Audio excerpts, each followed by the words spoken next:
ये बावड़ी इतनी खूबसूरत और आकर्षक बनी है कि आप देखकर आश्चर्यचकित हो जाएंगे। और ये जो स्थान मैं आपको दिखा रहा हूँ, ये वो रहस्यमयी जगह है जिसके बारे में काफ़ी बातें कही जाती हैं, जिसकी काफ़ी चर्चा बनी हुई है।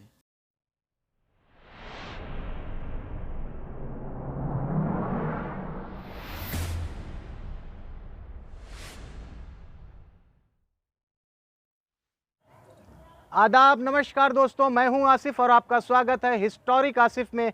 प्राचीन समय में पानी की बहुत समस्या होती थी, जिसके लिए बावड़ियों का निर्माण कराया जाता था। भारत में बहुत सी बावड़ियां हैं।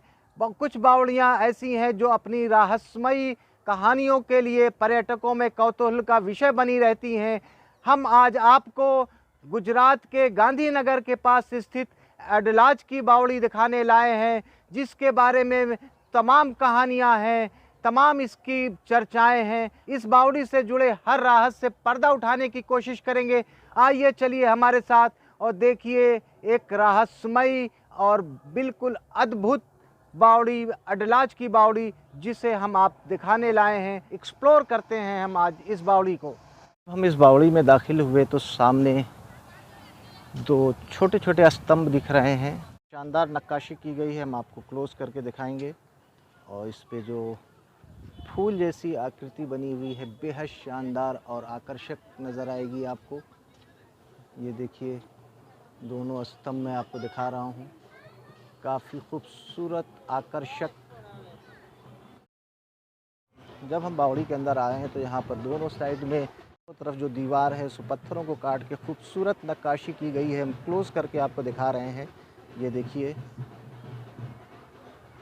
काफ़ी संख्या में पर्यटक यहाँ पर हैं।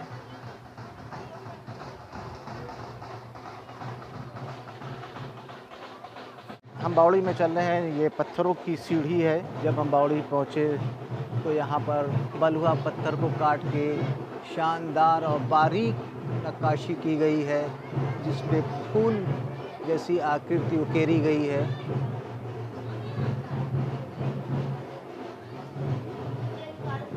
मैं चारों तरफ का दृश्य आपको दिखा रहा हूँ।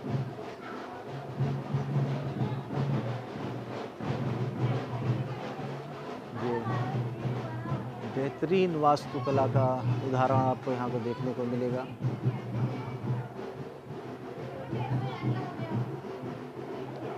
इस बावड़ी में प्रवेश करने के लिए 3 तरफ से रास्ते थे। एक सामने मैं आपको रास्ता दिखा रहा हूँ, फिर एक हमारे ये बाईं तरफ रास्ता है। एक प्रवेश ये था और तीसरा प्रवेश द्वार मैं आपको दिखा रहा हूँ। तीनों प्रवेश द्वार के माध्यम से बावड़ी में जा सकते हैं। तमाम रहस्यमयी कहानियाँ और रोचक जानकारियाँ हैं जो हम एक एक करके आपको देंगे। मैं प्रवेश किया तो खुला हुआ स्थान नज़र आया, जिसके ऊपर अभी लोहे की जाली लगा दी गई है। कमल जैसी डिज़ाइन इस पे उकेरी गई है। जब हम सीढ़ियाँ उतर कर नीचे आए तो हमको दोनों तरफ छोटी छोटी कोठरियाँ जैसा है, इस पे खूबसूरत नक्काशी किया है। ये मैं आपको दिखा रहा हूँ। ये देखिए,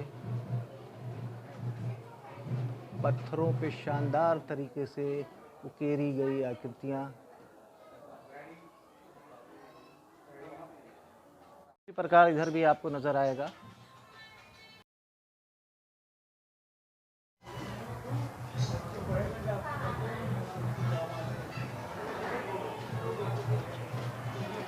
प्रथम तल पे थे, अब द्वितीय तल पे जा रहे हैं। यहाँ पर भी वही स्थिति है।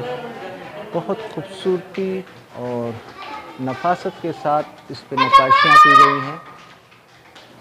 दीवारों पे वही सुंदर दृश्य आपको नज़र आएगा। ये देखिए, इसके पिलर्स पे कितनी खूबसूरत से नक्काशी की गई है।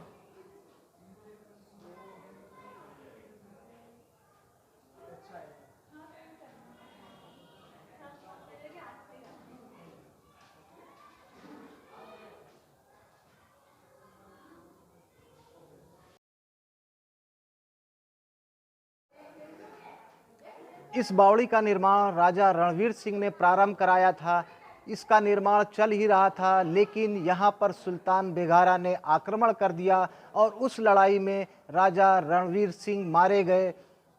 राजा रणवीर सिंह के मारे जाने के बाद सुल्तान बेगारा ने राजा रणवीर सिंह की पत्नी रानी रुद्राबाई, जो बहुत खूबसूरत थी, उन पे मोहित था और उसने उनसे विवाह का प्रस्ताव भेजा। रुद्राबाई ने सुल्तान बेगारा से एक शर्त रखी कि एक निश्चित समय पर अगर इस बावड़ी का निर्माण वो पूरा करा दे तो उसके साथ विवाह कर लेंगी।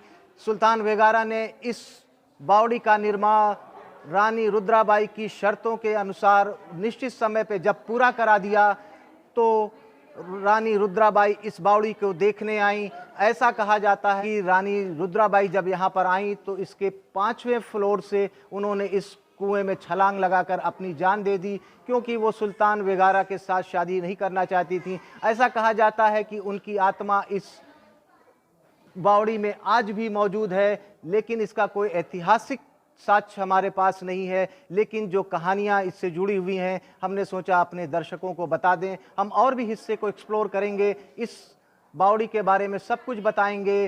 अष्टकोणी ये बावड़ी जो 16 खंभों पे खड़ी है, जिस पर बेहद खूबसूरत नक्काशी की गई है। राजस्थानी बलुआ पत्थरों पे बारीकी से नक्काशी की गई है इस बावड़ी पे। हम और नीचे के हिस्से में दिखाते हैं। ये 5 मंजिला बावड़ी है। अब हम तीसरे फ्लोर पे जा रहे हैं इस बावड़ी के। यहाँ पे थोड़ा सा रोशनी कम हो गई है। जैसे जैसे हम नीचे जाएंगे, यहाँ पर सूरज की रोशनी कम होती जाएगी। हम एक तल और नीचे चल रहे हैं। यहाँ पर भी स्थिति वही है। जैसे हम नीचे आएंगे, यहाँ पर तापमान बिल्कुल कम होता जा रहा है। बाहर की तुलना में यहाँ पर तापमान बिल्कुल कम है। यहाँ पे सूरज की रोशनी बहुत कम आती है। आप इन स्तंभों पे की गई बारीक नक्काशी और उन पर खूबसूरत कलाकृतियों को देखिए। हैरत होगी आपको इन्हें देखकर। ऊपर का दृश्य हम आपको दिखा रहे हैं।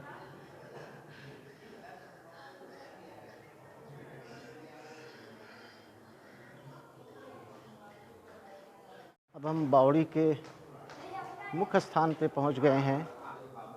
यहाँ पर काफ़ी अंधेरा है और ये बावड़ी का मुख्य स्थल है। यहाँ पर आप पानी नज़र आएगा।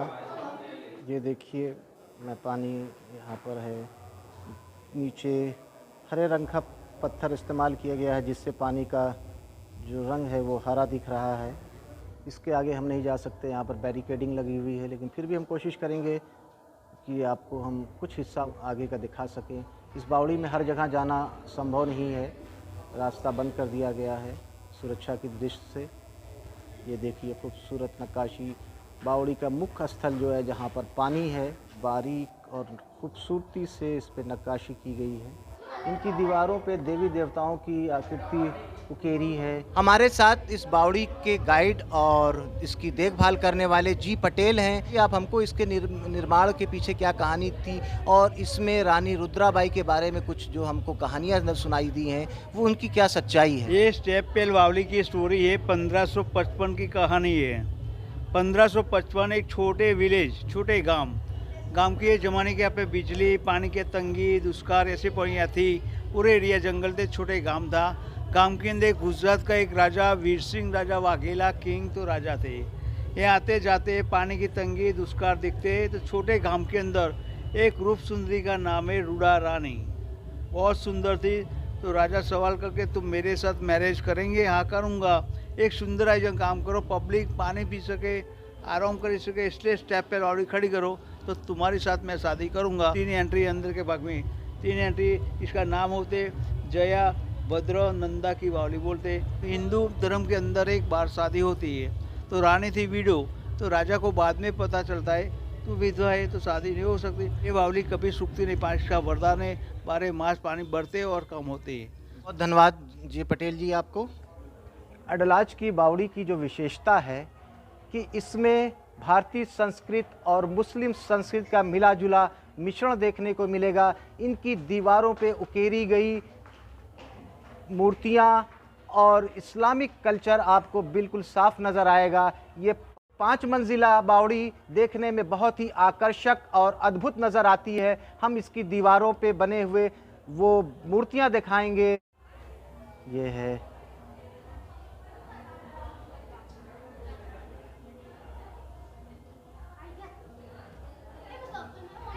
बेहद खूबसूरत आकर्षक ये बावड़ी। जो ऐसा कहा जाता है कि जब इस बावड़ी का निर्माण पूरा हो गया तो सुल्तान बेगारा ने उन कारीगरों को मरवा दिया और यहीं पर दफन कर दिया। सुल्तान बेगारा का सोचना था कि इतनी शानदार बावड़ी अब दोबारा ना बन सके, इसीलिए उसने उन कारीगरों को मरवा कर यहीं पर दफन कर दिया। उनकी कब्र आज भी मौजूद है। इस बावड़ी की वास्तुकला अपने आप में इसलिए अलग है कि इसमें कहीं पर किसी मसाले का, किसी चूने का इस्तेमाल नहीं किया गया है। इसमें पत्थरों की इंटरलॉकिंग करके इसका निर्माण कराया गया है। पत्थरों को आपस में इंटरलॉक करके बनाया गया है। यही इसकी विशेषता है कि इसमें कहीं किसी मसाले का इस्तेमाल नहीं किया गया है। यही कारण है शायद कि इस बावड़ी का निर्माण अपने एक निश्चित समय में पूरा हो गया था। जो रानी रुद्राबाई ने राजा बेगारा से कहा था कि एक निश्चित समय में इस बावड़ी का निर्माण कराओ, शायद यही कारण है कि इसमें किसी मसाले का इस्तेमाल ना करके सुल्तान ने इंटरलॉकिंग सिस्टम से इस बावड़ी का निर्माण कराया, जो अपने निश्चित समय में पूरी हो गई थी। और दूसरी विशेषता ये है कि इसकी जो वास्तुकला है, इसकी जो दीवारों पर, इसकी जो मेहराबों पर महीन और बारीक पत्थरों पे नक्काशी की गई है। भारतीय संस्कृत और इस्लामिक संस्कृत का मिला जुला एक उदाहरण नज़र आएगा आपको। हर फ्लोर पर आपको एक भगवान की आकृति नज़र आएगी और वो जाकर अंदर बावड़ी तक ख़त्म होती है। बावड़ी की दीवारों पर जो आकृतियां हैं उसमें आपको जैन संस्कृत नज़र आएगी और हिंदू संस्कृत नज़र आएगी, मुस्लिम संस्कृति नज़र आएगी। ऐसी इसकी आकृतियाँ उकेरी गई हैं कि देख के आप आश्चर्यचकित हो जाएंगे और इन पे जो कलाकारी और जो चित्रकारी की गई है उसको देखकर आप उस समय की यादों में खो जाएंगे। बेहद शानदार और नायाब बावड़ी हमने आपको दिखाया। अगर आपको हमारा ये वीडियो पसंद आया है तो हमारे चैनल को लाइक कीजिएगा, सब्सक्राइब कीजिएगा और देखते रहिए हिस्टोरिक आसिफ। हम फिर मिलते हैं किसी नई जगह, किसी नए स्थान पे कुछ नई जानकारियों के साथ। इजाज़त दीजिए आसिफ को। जय हिंद, जय भारत।